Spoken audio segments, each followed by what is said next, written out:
Hello दोस्तों, नमस्कार। मैं रिंकू आप लोगों का स्वागत करती हूँ रिंकू से एम्ब्रॉयडरी चैनल में। यहाँ पर जितने भी सिलाई सीखने वाले या कढ़ाई सीखने वाले हैं या फिर जो बिगिनर्स हैं उनके लिए यहाँ पर जो मुख्य स्टिचेस सब हैं उनका थोड़ा जानकारी मैं यहाँ दी हूँ। बाद में हम लोग इसको विस्तार से सीखेंगे। यहाँ आप देख सकते हैं running stitch, back stitch, steam stitch, split stitch, chain stitch, मोती स्टिच, क्रॉस स्टिच, यहाँ ढेर सारी स्टिचेस हैं। तो चलिए रनिंग स्टिच से शुरू करते हैं। तो सबसे पहले एक सुई में धागा पहना ले, अपने मनपसंद धागा, और धागे के नीचे एक गांठ जरूर लगा ले। यहाँ पर देखिए कपड़े के नीचे से इस तरह से सुई को बाहर निकाले। निकालने के बाद फिर सुई को यहाँ पर कपड़े में इस तरह से घुसाए, फिर निकाले, फिर इस तरह से घुसाए। तो इस तरह से जो स्टिच बनता है इसे रनिंग स्टिच हम लोग कहेंगे। यहाँ आप देख सकते हैं जैसा मैं यहाँ दिखा रही हूँ। तो ये जो रनिंग स्टिच है यह बहुत ही आसान और बेसिक स्टिच है। इसे मैं यहाँ सीधी रेखा में आपको करके दिखा रही हूँ। इसका इस्तेमाल डिज़ाइन के आउटलाइन बनाने के लिए किया जाता है। तो यहाँ पर मैं जो बना रही हूँ आप ध्यान से देखिए, ये बहुत ही आसान है। इस तरह से आप कीजिएगा तो ये बहुत जल्दी बन जाता है। तो आगे का भी आपको स्टिच देखना है तो मेरे वीडियो को शुरू से लेकर अंत तक देखते रहिए। तो यहाँ देखिए रनिंग स्टिच कंप्लीट हो गया। अब मैं सिखाने वाली हूँ बैक स्टिच। तो यहाँ पर देखिए मैं किस तरह से बना रही हूँ। तो पहले नीडल को निकाल कर इस तरह से थोड़ा आगे निकालें, फिर इसके बाद जहाँ स्टिच ख़त्म हुआ वहाँ से फिर नीडल को घुसा कर फिर थोड़ा देर आगे निकालिए। तो इस तरह से फिर बैक करके फिर आगे निकालिए। तो इस स्टिच को इस तरह से बनाना है कि सुई को थोड़ा घुसा कर आगे निकालिए, फिर बैक करके फिर उसको पूरा कीजिए। तो यहाँ पर मैं जिस ढंग से बना रही हूँ इस ढंग से बनाइएगा तो इस तरह से कंप्लीट हो जाएगा आपका बैक स्टिच। बैक स्टिच का उपयोग सिलाई और कढ़ाई दोनों में किया जाता है। यह बहुत ही मजबूत सिलाई होता है। पीछे में देखने में कुछ इस ढंग से लगता है जैसा कि मैं दिखाई। और इसका उपयोग डिज़ाइन के आउटलाइन बनाने में या फिर लेटर को बोल्ड करके लिखने में किया जाता है। तो आप यहाँ देख रहे हैं जिस तरह से मैं बना रही हूँ, आप लोग भी इस तरह से बनाइएगा तो इस तरह से बैक स्टिच कंप्लीट हो जाएगा।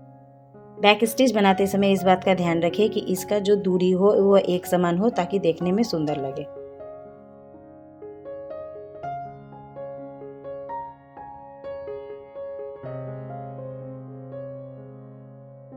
तो ये देखिए कंप्लीट हो गया और ये पीछे में कुछ इस तरह से दिखाई देंगे। तो इस तरह से इसको पीछे में इस तरह से गांठ लगा देंगे। लगाने के बाद कैंची से इसको काट देंगे। तो ये बैक स्टिच कंप्लीट हो गया। नेक्स्ट है स्टेम स्टिच। तो ये देखिए ये है स्टेम स्टिच। यहाँ पर मैं किस तरह से बना रही हूँ आप ध्यान से देखिए।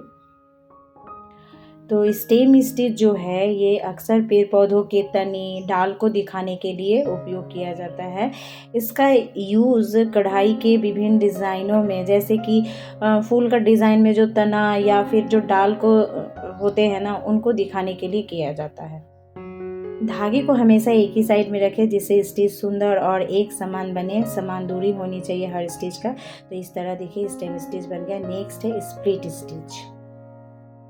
स्प्लिट स्टिच बनाने के लिए ये देखिए धागा इस तरह निकाल कर फिर मैं घुसाई और जो स्टिच बना इसके बीचों बीच से नीडल को निकालना है, फिर इसको घुसाना है। तो जो स्टिच बन रहा है इसके बीचों बीच इस तरह से नीडल को निकालना है और घुसाना है। इसी तरह से बनाते जाने से स्प्लिट स्टिच बन जाएगा।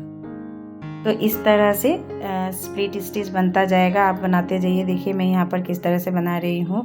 तो स्प्लिट स्टिच जो है ना ये बहुत सुंदर और मजबूत एक सिलाई है और थोड़ा मोटा को दर्शाने के लिए इस स्टिच को किया जाता है। आउटलाइंस और फिलिंग के लिए इसका इस्तेमाल किया जाता है। तो इस स्टिच को बनाते समय इस बात का ध्यान रहे कि दूरी समान हो और धागा ज़्यादा लूज या टाइट ना रहे। तो इस तरह से बनाते जाने से ये इस स्टिच बहुत आसानी से बनता जाएगा और प्रैक्टिस करने से बहुत ही परफेक्ट बनता है यह स्टिच और देखने में भी सुंदर लगता है।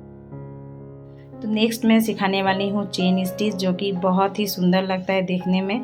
ये देखिए तो यहाँ जो स्टिच बना है इसके बीचों बीच से सुई को घुसाकर इस तरह से निकालना है और सुई के माथे के ऊपर से इस तरह से धागे को घुमाकर इस पे देना है, माने धागे को सुई के ऊपर से पिरोना है। तो ये इस तरह से बनाने से एक चेन की तरह लगता है देखने में, जिस कारण इसे चेन स्टिच के नाम से जाना जाता है।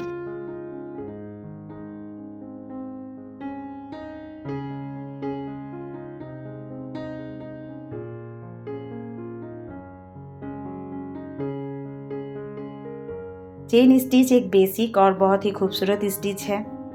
यह स्टिच बनाने में बहुत ही आसान होता है और बहुत ही मज़ा लगता है इसको बनाने में। कह सकते हैं कि बहुत मज़ेदार होती है इस स्टिच को बनाना।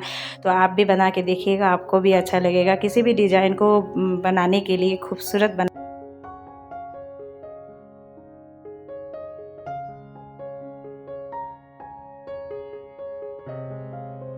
तो इस तरह बनाते रहने से आप भी चेन स्टिच सीख जाइएगा। आप देखिए ध्यान से मैं किस तरह से बना रही हूँ, तो इस तरह से आप लोग भी प्रैक्टिस कीजिएगा और चेन स्टिच बनाना सीख जाइएगा। तो ये कंप्लीट हो गया चेन स्टिच। नेक्स्ट अब मैं सिखाऊंगी मोती स्टिच। मोती स्टिच बनाने के लिए देखिए जो लच्छा है, इसका जो धागा है ये पूरी मैं लूँगी, क्योंकि मोती स्टिच पर्ल स्टिच बनाने के लिए मोटे धागे की ज़रूरत होती है। तो यहाँ धागे के नीचे में एक गांठ लगा लूँगी ताकि स्टिच करते समय खुल ना जाए। अब यहाँ देखिए सुई निकालने के बाद यहाँ मैं किस तरह से बताती हूँ, बहुत ही ध्यान से देखिएगा। तो सुई को पहले इस तरह से तिरछा करके इस तरह से कपड़े में इसको निकालेंगे। निकालने के बाद यहाँ पर जो एक स्टिच पड़ा, इसके नीचे से ऐसे ही धागे को बस निकाल लेंगे और इसके बाद यहाँ एक गांठ पड़ेगा, तो धागा को इस तरह से घुमाकर इस तरह के से हल्के से इसको निकाल लेंगे। तो यहाँ एक गांठ जैसा पड़ जाएगा। इसे गांठ स्टिच, मोती स्टिच और इंग्लिश में पर्ल स्टिच भी बोलते हैं। तो फिर से ध्यान से देखिए, इस तरह से तिरछा करके कपड़े से इस तरह से सुई को निकालेंगे। फिर सूते के नीचे से इस तरह से सुई को निकालकर फिर जो वहाँ पर एक गांठनुमा हो जाता है उस जगह से इस तरह से घुमा लेंगे। तो इसको बड़े ही ध्यान से देखिएगा, थोड़ा ध्यान देने का ज़रूरत होता है और सूता को ज़्यादा खींचिएगा नहीं। सूता को ना ज़्यादा लूज़ रखना है ना ज़्यादा टाइट।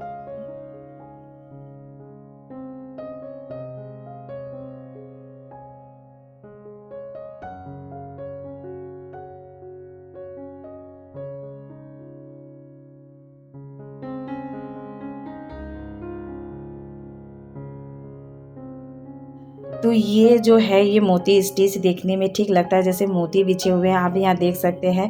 ये थोड़ा जटिल है, बट आप अगर बढ़िया से इसे गौर से देखें तो इसे बड़ा आसानी से सीखा जा सकता है। और इसके बाद तो प्रैक्टिस पे निर्भर करता है, आप जितना प्रैक्टिस कीजिएगा उतना ये बहुत ही निखर कर आएगा। मोती स्टिच या पर्ल स्टिच का इस्तेमाल आप कोई भी बड़ा सा टेबल क्लॉथ हो या फिर कुशन कवर, उसके बॉर्डर में या फिर जो भी एम्ब्रॉयडरी के जो डिज़ाइन होते हैं उसके आउटलाइन में दिया जाता है। बहुत सुंदर दिखते हैं, जैसे लगता है कि मोती लगे हुए हैं।